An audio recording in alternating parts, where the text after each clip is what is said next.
Episode 6 के अंदर हम लोग को चाहिन को दिखाया जाता है जो कि अब जिन्वू के बारे में सोच रही होती है। वो कह रही होती है कि जिन्वू एक ई रैंक का हंटर है और फिर भी वो एक ए रैंक के डंजन में गया है। आखिरकार वो सोच क्या रहा है। मैंने कल उसे बॉस रूम के सामने खड़ा होता हुआ देखा था। उसके पास सिर्फ एक ही वेपन था। कुछ ना कुछ तो गड़बड़ है। इसके बाद वो माइनिंग टीम के बॉस से कहती है कि मैं एक बार अंदर जा रही हूँ। तो वो पूछता है क्यों, जिस पर चाहिन कहती है कि कुछ पर्सनल काम है। ऐसा बोलने के बाद वो जाने वाली होती है, पर तभी उसे रियलाइज होता है कि उसके पास तो कोई वेपन ही नहीं है। इसलिए वो अब उससे कहती है कि क्या तुम्हारे पास कोई वेपन है। तो अब उसके पास सिर्फ एक कुल्हाड़ी होती है और अब वो उस कुल्हाड़ी को चाहिन को दे देता है। जो देखकर चाहिन कहती है कि क्या कुछ और नहीं है, जिस पर वो कहते हैं नहीं। जो सुनकर चाहिन कहती है कि तो फिर रहने दो, मैं इसी के बिना चली जाऊंगी। ऐसा बोलने के बाद वो खाली हाथ ही जाने वाली होती है, पर तभी वो फिर से एक और बात सोचती है और अब वो उस कुल्हाड़ी को लेकर ही अंदर चली जाती है। दूसरे सीन में हम लोग को अब जिन्वू और उसकी टीम को दिखाया जाता है, जिनको अब सभी ऑक्स ने घेर कर रखा हुआ है। ये देखकर अब एक बंदा कहता है कि यहाँ पर तो कुछ ज्यादा ऑक्स है। अगर ये हाई ऑक्स बाहर निकल गए तो तबाही मचा देंगे।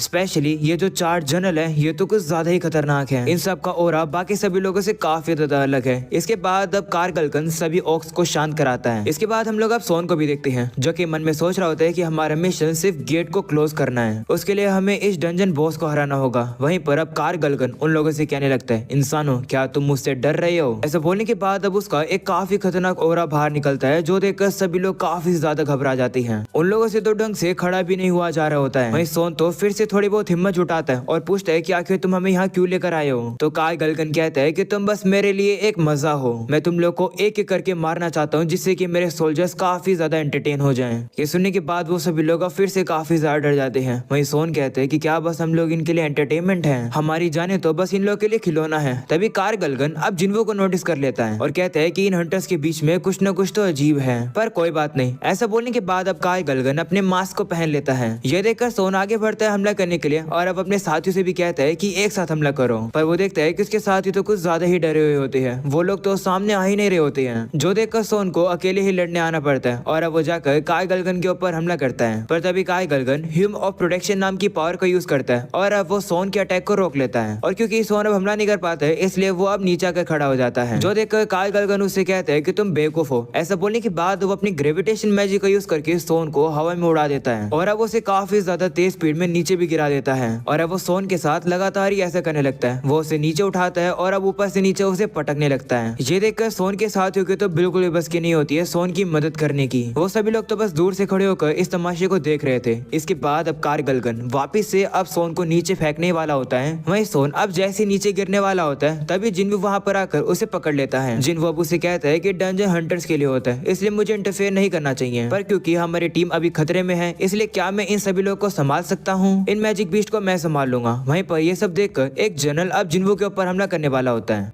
पर जिन्वू अब अपनी पावर को यूज करके उस जनरल को हवा में उड़ा देता है और दीवार से टकरा देता है। वहीं ये ताकत देखने के बाद सोन भी काफी घबरा जाता है और अब वो जिन्वू से कहते हैं ठीक है, प्लीज मेरी टीम को बचा लो। दूसरी तरफ कारगलकन भी अब जिन्वू से कहते हैं कि तुम काफी ज्यादा एरोगेंट हो, मुझे तुम्हारी ताकत के बारे में पता है। ऐसा बोलने के बाद वो जिन्वू को अपनी फिर से पावर दिखाता है। जो देखकर जिन्वू भी अब कहता है कि मैं ये मानता हूँ कि तुम्हारी सबसे ज्यादा खतरनाक प्रेजेंस है। ऐसी प्रेजेंस मैंने पहली बार फील करी है, पर मैं इन सभी से डरने नहीं वाला हूँ। ऐसा बोलने के बाद जिन्वू अब अपनी पूरी शैडो मोनार्क की आर्मी को बाहर निकाल लेता है और अब वो कारगलकन से कहता है कि मैं तुम्हें हरा दूंगा। दूसरी तरफ हम लोग अब जिनचुल को भी देखते हैं, जो कि अब इस गेट के पास आ चुका है। उसे देखकर वो माइनिंग टीम वाले शो हो जाते हैं और कहते हैं कि आखिर सर्वेलेंस डिपार्टमेंट यहाँ क्या कर रहा है। वहीं जिनचुल भी अब सामने आ जाता है और अब वो सोचने लगता है कि आखिर जिन्वू यहाँ पर एक माइनर के तौर पर क्यों काम कर रहा है, वो भी 2 दिन के लिए। वो अब वहाँ पर माइनर से कहता है कि क्या तुम जिन्वू को जानते हो, आखिर वो कहाँ है। तभी अब वहाँ पर वही माइनर आ जाता है जिसको जिन्वू ने डराया था। वो अब जिनचुल से कहता है कि मुझे लगा ही था कि जिन्वू में कुछ न कुछ तो अजीब है। वो मुझे काफी डरावने तरीके से देख रहा था, मुझे लगा कि वो मुझे मारे देगा। इस समय पर वो गेट के अंदर है। वो सभी लोग अब जिनचुल को बताते हैं कि असोल्ट टीम के पास कोई भी पोर्टर नहीं था, इसलिए जिन्वू मदद करने के लिए गया है। ये सुनकर जिनचुल अब सोचता है कि जिन्वू तो बस एक बहाना बना रहा है पोर्टर बनने का। एक ऐसे रैंक का हंटर बनने के बाद जरूर वो कुछ न कुछ करना चाह रहा है। वही माइनिंग टीम का बॉस पूछने लगता है कि आखिर हुआ क्या है। तभी जिनचुल उससे कहता है कि मत पूछो, कल तुम न्यूज देख लेना, तुम्हें अपना समझ आ जाएगा। तो वो कहते हैं ठीक है। पर चाहिन जब यहाँ पर आई थी, उन्होंने भी यही क्वेश्चन पूछा था जो आप पूछ रहे हो। ये सुनकर जिनचुल तो समझ आता है कि चाहिन भी अंदर गई है और अब वो भी गेट के अंदर जाने वाला होता है, पर तभी गेट में से एक खतरनाक पावर बाहर निकलती है, जिसे देखकर तो वो भी काफी डर जाता है। बाकी माइनर्स भी अब काफी घबरा जाती है। तभी जिनचुल अपने साथियों से कहता है कि जल्दी से यहाँ का मैजिक पावर एक और बार टेस्ट करो। दूसरे सीन में हम लोग चाहिन को भी देखते हैं, वो भी अब गेट के अंदर आ चुकी है। वो भी वहाँ पर जितने भी ऑक्स होते हैं उन्हें देखकर शॉक हो जाती है और कहती है कि मुझे जल्दी करना होगा। मुझे नहीं पता कि आखिर सोन की टीम ने इतने सारे हाई ऑक्स को कैसे मार दिया, पर अगर ये ताकत डंजन बॉस की है तो इसका मतलब है कि अंदर काफी ज्यादा खतरा है। ऐसा बोलने के बाद वो अंदर चली जाती है। दूसरे सीन में हम लोग वापिस से कारगिलगन को देखते हैं, जो कि जिन्वो से कहता है कि तुम मुझसे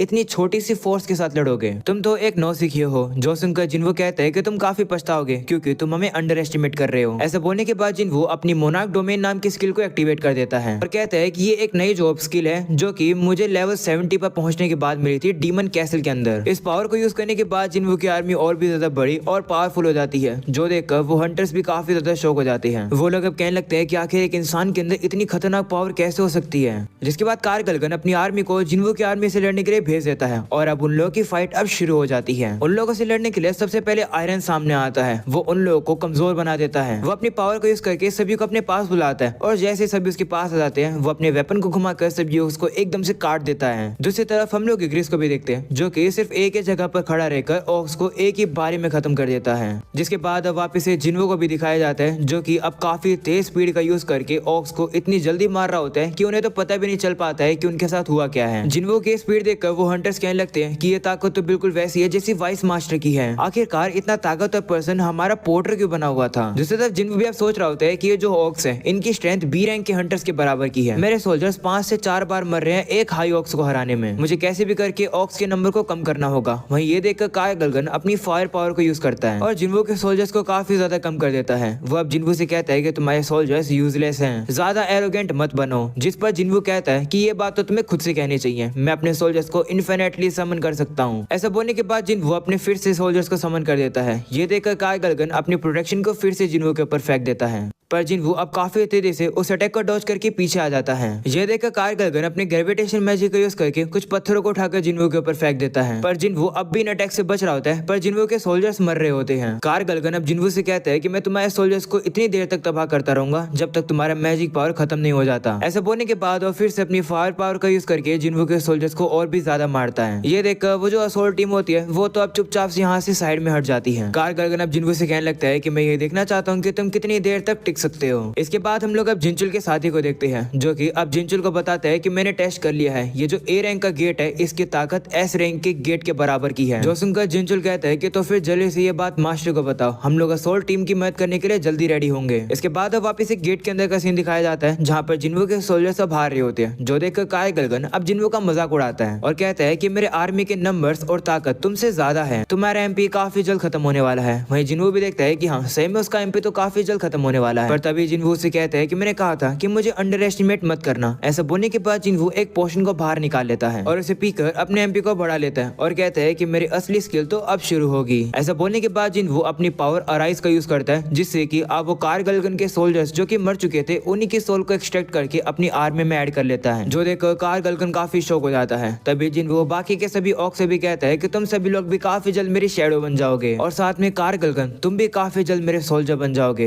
ये सुनने के बाद और कारगिलगन काफी ज्यादा घबरा से जाते हैं। कारगिलगन के अंदर अब वैसा एक ग्लिच आने लगता है जो कि हम लोगों ने बारूका के अंदर देखा था। वह मन में जिन्वो के बारे में कहने लगता है कि कहीं ये लॉर्ड तो नहीं है, अगर ऐसी बात है तो आखिरकार मैं यहाँ पर क्यों हूँ। कारगिलगन अब कुछ अजीब बातों को ही बोलने लगता है और अब वो कहता है कि इन इंसानों को खत्म कर दो। वो अब अपने जनरल से भी कहता है कि मेरे सामने जो भी खड़े हैं उन सभी को एलिमिनेट कर दो और इन सभी की लाशों को लाकर मेरे कदमों में रख दो। ये सुनकर कारगिलगन के जितने भी सोल्जर्स होते हैं वो सभी भी अब लड़ने के लिए तैयार हो जाते हैं। दूसरी तरफ चोय को भी अब पता चल जाता है कि ये गेट एक एस रैंक के गेट के बराबर है। चोय की जो साथी होती है वो कहती है कि अगर इन सबको रोका नहीं गया तो जेजू आइलैंड वाला इंसिडेंट फिर से हो सकता है। जिस पर चोय भी कहते हैं हाँ पर हमारे पास अभी समय है, जितने भी हंटर्स है उन्हें तैयार करो इस गेट में जाने के लिए। तो वो लड़की भी कहती है ठीक है, एक इमरजेंसी असेंबली को अरेंज कर लिया गया है जिसमें सभी ए रैंक के हंटर्स हैं और ऊपर के हंटर्स हैं। वहीं चोय अब कहते हैं कि अगर और भी बुरी सिचुएशन हो गई तो शायद से हमें व्हाइट टाइगर गिल्ड और फील्ड गिल्ड की मदद मांगनी होगी सपोर्ट के लिए, पर वर्स्ट के सिनेरियो आने से पहले हमें खुद ही इसे रोकने की कोशिश करनी होगी। इसके बाद वापस हमें गेट गेट का सीन दिखाया जाता है जहाँ पर जो आयरन होता है वो तो काफी आसानी से एक जनरल के सर को ही काट देता है। दूसरी तरफ इग्रिस की फाइट भी काफी ज्यादा खतरनाक चल रही होती है। ये देखकर जिन्वू अब कार गलगन से कहते हैं कि लगता है जो मेरे जनरल्स हैं वो थोड़े ज्यादा ताकतवर हैं। ये देखकर कार गलगन भी शौक हो जाता है और कहते हैं कैसे कैसे हो सकता है। ये फाइट देखकर अब वो हंटर्स कहते हैं कि चलो जिन्वू की मदद करने के लिए चलते हैं। ऐसा बोलकर अब वो आगे बढ़ने वाले होते हैं, पर तभी कार गलगन ह्यूम्स ऑफ ब्लाइंडनेस नाम की पावर को यूज करके उन लोग को अंधा कर देता है। उन लोग की आंखों को फोड़कर कार गलगन अब कहता है कि कोई भी ऑडियंस दखल अंदाजी नहीं देगी। वो अब जिन्वू से कहता है कि तुम्हें तो सबक मैं अपने आप ही सिखाऊंगा। ऐसा बोलने के बाद वो खुद नीचे आ जाता है और जिन्वू के ऊपर अब उसी ब्लाइंडनेस नाम की मैजिक को यूज करता है, पर वो उस पहले टूट जाती है, जो देखकर कार गलगन काफी शॉक हो जाता है। वहीं जिन्वू अब उसे कहता है कि माफ करना, पर पॉइजन और कर्स मेरे ऊपर कुछ भी इफेक्ट नहीं लाते। ये देखकर कार गलगन वापस अपनी प्रोटेक्शन पावर को यूज करता है, पर जिन्वू अपने इस मेजिस को बाहर निकाल लेता है और कहता है कि मैं तुम्हारी इस शील्ड को तोड़ दूंगा। जिसके बाद वो मेज अब कार गलगन के ऊपर अपने मैजिक पावर को छोड़ देते हैं। हम लोग अब देखते हैं कि उन मेजिस की पावर इतनी ज्यादा ताकतवर होती है कि कार गलगन की प्रोटेक्शन भी टूट जाती है और अब वो हमला कार गलगन को जाकर लग जाता है, जिस वजह से उसका जो मास्क होता है वो टूटकर नीचे गिर जाता है, जो देखकर वो काफी गुस्से में आ जाता है। तभी हम लोग अब देखते हैं कि इन सही फाइट को देखने के बाद अब चाहिन भी वहां पर पहुंच जाती है। वो अब कहने लगती है कि क्या उसने इतने बड़े ग्रुप के सोल्जर्स को यहाँ बुला लिया है। तभी वो जो हंटर सब चाहिन को देख लेते हैं और कहते हैं वाइस मास्टर आप यहाँ क्या कर रही हो। तो चाहिन कहती है कि वो सब छोड़ो, आखिर यहाँ की सिचुएशन कैसी है। तो वो लोग कहते हैं कि सच बताएं तो हमें भी नहीं पता है। दूसरी तरफ कार गलगन को दिखाया जाता है जो कि जिन्वू के ऊपर काफी गुस्से में आ जाता है और अब वो उसके ऊपर एक ही बार में 3 मैजिक को यूज करने लगता है। इस वजह से कार गलगन की ताकत और हाइट काफी ज्यादा बढ़ जाती है। वो अब जिन्वू के ऊपर पैर रखने वाला होता है और कहता है कि मैं तुम्हें एक कीड़े की तरह मसल कर रख दूंगा।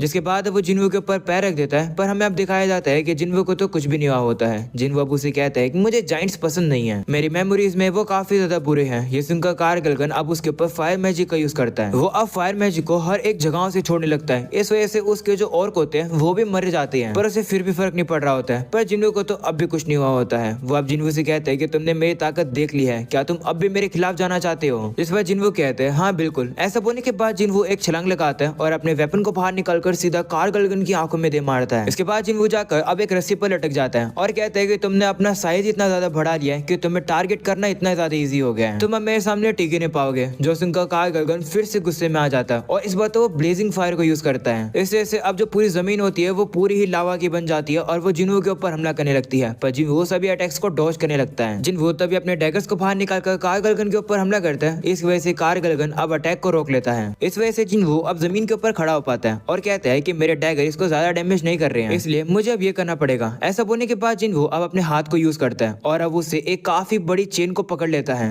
और उसे अब जिन्वू कार गलगन के चारों तरफ बांध देता है और उसे खींचकर कार गलगन को नीचे गिरा देता है। वही हम लोग अब देखते हैं कि जिनचुल भी यहाँ पर पहुंच चुका है और अब वो भी ये फाइट देखकर काफी ज्यादा हैरान हो जाता है। तब अब वहाँ पर चाहिन आ जाती है। तो जिनचुल अब उसे कहता है कि मैंने एक काफी खतरनाक प्रेजेंस को फील किया, इसलिए मैं यहाँ आ गया मदद करने के लिए, पर मुझे लगता है कि अब मदद करने की जरूरत नहीं है क्योंकि जिन्वू ने सब संभाल लिया। ये सुनकर चाहिन भी अब शौक हो जाती है और कहती है कि जिनचुल भी शौक है, इसका मतलब जिन्वू एक टॉप टायर का हंटर है। तो ये है हंटर जिन्वू की ताकत। वो अब जिनचुल से पूछती है कि ये कौन है, क्या तुम इसके बारे में जानते हो। तो जिनचुल कहता है कि मैं बस थोड़ा सा ही जानता हूँ, सच बताऊं तो मैं इसके बारे में ज्यादा नहीं जानता हूँ। दूसरी तरफ हम लोग अब देखते हैं कि कार गलगन जमीन पर होता है। तभी जिन्वू अब उसके पास आता है और कहता है कि तुम एक मेज हो और जब तुम्हारे गार्ड पूरी तरह से तबाह हो जाए तब इसका मतलब है कि तुम हार जाते हो। तो कार गलगन फिर से खड़ा हो जाता है और कहता है कि मैं नहीं हारूंगा। ऐसा बोलने के बाद वो फिर से अपनी पावर को यूज करता है, पर अब जिन्वू के जो ऑर्क वाले सोल्जर्स होते हैं वो अब जाकर कार गलगन के ऊपर हमला करके उसके ऊपर भारी पड़ जाते हैं और उसे नीचे गिरा देते हैं और अब उसके ऊपर हमला करके उसे मार देते हैं। जिसके बाद जिन्वू को भी अब नोटिफिकेशन मिलती है कि उसने इस डंजन के मास्टर को मार दिया और अब उसका काफी ज्यादा लेवल अप भी हो जाता है। इसके बाद अब जिन्वू जाकर अब कार गलगन की शैडो को एक्सट्रैक्ट कर लेता है और उसे वो अब अपनी शैडो मोनार्क आर्मी के अंदर डाल लेता है। वहीं पर इस चीज को जिनचुल और चाहिन भी देखकर काफी ज्यादा शौक हो जाती हैं। जिसके बाद जिन्वू के सामने अब एक नोटिफिकेशन आती है कि कार गलगन एक एलीट नाइट रैंक का है, इसलिए इसे एक नाम चाहिए। वहीं जिन्वू अब सोचने लगता है कि आखिर कार गलगन का नाम क्या था। वो अब कहता है कि माफ करना मैं भूल गया, तो मैं कुछ और रख देता हूँ। इसलिए जिन्वू अब उसका नाम कीबा रख देता है, यानी कि टस्क। जिन्वू अब ये देखकर काफी शौक हो जाता है कि टस्क एक एलीट रैंक नाइट का है। ये रैंक जिन्वू ने पहली बार देखी है। जिन्वू अब कहते हैं कि मुझे यहाँ का बॉस तो काफी अच्छा मिल गया और ये जो हाई ऑक्स हैं वो भी काफी कमाल के हैं। ऐसा बोलकर जिन्वू अब सभी को गायब कर देता है। इसके बाद अब जिनचुल जिन्वू के सामने आता है, जो देखकर जिन्वू अब कहता है कि यार मैं तो फंस गया, मैं इतना ज्यादा बिजी हो गया था इन सभी को एक्सट्रैक्ट करने में कि मैं भूल ही गया था कि ये भी यहाँ पर है। जिसके बाद वो सभी हंटर सब जिन्वू से कहने लगते हैं कि आखिरकार यहाँ पर हुआ क्या है, जिस पर जिन्वू भी कहता है कि मुझे नहीं पता कि मैं कैसे एक्सप्लेन करूँ। तभी जिनचुल के साथ ये जिन्वू के सामने आ जाते हैं। जिनचुल अब उन हंटर से कहने लगता है कि हम लोग सर्वेलेंस टीम से हैं, ये जो लड़का है इसका नाम जिन्वू है और ये हमारे एसोसिएशन का टॉप सीक्रेट है, इसलिए तुम लोगों ने आज जो कुछ भी देखा उससे बस एक सीक्रेट रखना। वो लोग अब जिन्वू से कहने लगते हैं कि हम लोग तुम्हें सेफली यहाँ से बाहर निकालेंगे जिससे कि ट्रबल ना आए। जिनचुल भी अब उन सभी हंटर से फिर से कहता है कि जिन्वू ने अपनी ऐसे रैंक हंटर होने की ताकत दिखाई है तुम सभी लोग को प्रोटेक्ट करके, प्लीज कोऑपरेट करना जिससे कि जिन्वू सेफली जा सके। ऐसा बोलने के बाद वो लोग जिन्वू को वहाँ से लेकर जाने लगते हैं, पर तभी सोन जिन्वू को रोकता है और कहता है कि तुम्हारे अंदर इतनी ज्यादा पावर थी, मैं ये नहीं पूछूंगा कि आखिर तुमने पोर्टर का रोल ही क्यों लिया, तुम्हारे कुछ ना कुछ तो रीजन होंगे ही, उसके बारे में मैं नहीं पूछूंगा, पर सिर्फ तुम्हारे बदौलत ही मेरी पूरी टीम जिंदा रह पाई, इसलिए तुम्हारा शुक्रिया। ऐसा बोलने के बाद वो सभी लोग जिन्वू का शुक्रिया करते हैं, तो जिन्वू भी स्माइल करता है। इसके बाद वो उसी लड़की के पास आता है और कहता है कि ये तो तुम्हारी डायरी है ना, लो अब तुम इसे पास रखो। ये सुनकर वो हंटर भी खुश होती है और वो उस डायरी को ले लेती है, जिसके बाद वो लोग जिन्वू को वहाँ से लेकर जाने लगते हैं। वहीं पर चाहिन अब जिन्वू को रोकने की कोशिश करती है, पर तभी वो लड़की अब चाहिन से कहती है कि क्या हुआ और आपने ये पिकेक्स क्यों पकड़ रखी है। ये सुनकर अब चाहिन भी शर्मा जाती है और वो कहती है कि क्या तुम्हें लगता है कि मैं अजीब लग रही हूँ ये पिकेक्स को पकड़कर, कहीं उससे मैं अजीब तो नहीं लगूंगी। वो यहाँ पर जिन्वू की बात कर रही होती है, पर वो लड़की समझती नहीं है। वो कहती है कि आप किसकी बात कर रही हो, इस पर चाहिन कहती है किसी की नहीं। अगले सीन में हम देखते हैं कि सबके बारे में चोई को भी पता चलता है। वो कहता है कि फॉर्चुनेट बात तो ये है कि सभी लोग सेफली वापस आ गए। वो अब जिन्वू के बारे में कहता है कि जिन्वू लार्ज नंबर ऑफ सोल्जर्स को समन कर सकता है, उसकी स्पीड भी काफी कमाल की है और वो मरे हुए मैजिक बीस्ट को कंट्रोल कर सकता है। वो अब सोन से पूछता है कि अगर जिन्वू और मेरे बीच में मुकाबला हो तो तुम्हें क्या लगता है कि कौन ताकतवर है हम दोनों में से। तो सोन भी कहता है कि रेड मिशंस यूजुअली हैंडल किए जाते हैं काफी ज्यादा हंटर्स के द्वारा, वो अलग अलग उनमें पार्ट निभाते हैं। चलो आप खुद ही बता दो कि अगर आप एक काफी खतरनाक ए रैंक के डंजन में हो तो क्या आप उसे अकेले ही संभाल सकते हो। जिस पर चोई भी घबरा जाता है और कहता है नहीं। वो अब कहता है कि लगता है कि जो मुझे टाइटल मिला है अल्टीमेट हंटर होने का, लगता है कि अब वो एक मजाक रह गया है। इसके बाद वो वहाँ से जाने लगता है। तभी सोन उससे कहता है कि आपको पता है ना कि आपको क्या करना है। जिस पर चोई कहते हैं हाँ, चीजें मुझ पर छोड़ दो, मैं अपना बेस्ट दूंगा। ऐसा बोलकर वो वहाँ से चला जाता है। अगले सीन में हम लोग अब जिन्वू को देखते हैं जो कि जिनो से जाकर मिलता है। जिन्वू अब उससे पूछता है कि गिल्ड मास्टर का मैटर कैसा गया, तुमने अपने डैड से बात तो कर ली ना। तो जिनो अब जैसे उसे कुछ बताता है तभी सीन शिफ्ट हो जाता है, जिसके बाद हमें अब काफी ज्यादा मीडिया को दिखाया जाता है जो कि इस समय पर हंटर एसोसिएशन के सामने होते हैं। वो लोग अब कहने लगते हैं कि एक्टर ली मिन सुंग अवेकन हुआ है। वहीं पर इन सभी मीडिया वालों को ली भी देख रहा था और अब वो गाड़ी में बैठा हुआ था। वो अब स्क्रिप्ट पढ़ रहा होता है कि जब रिपोर्टर से पूछेंगे कि हंटर बनने के बाद आपको कैसा लग रहा है, इसके जवाब में वो बोलेगा कि इतना भी बुरा नहीं लग रहा है। और अब इसी के साथ ये कमाल का एपिसोड यहीं खत्म हो जाता है। उम्मीद है कि तुम लोग को ये एपिसोड पसंद आया होगा। पसंद आया हो तो मेक श्योर भाई तुम लोग चैनल को सब्सक्राइब करके ऑल नोटिफिकेशन यहाँ से ऑन कर देना। मैं चाहता हूँ कि इस वीडियो के ऊपर तुम लोग ढेर सारे लाइक कर देना और साथ में कमेंट भी कर देना। आज के लिए इतना ही, मिलते हैं नेक्स्ट एपिसोड के अंदर। तो के लिए बाय बाय।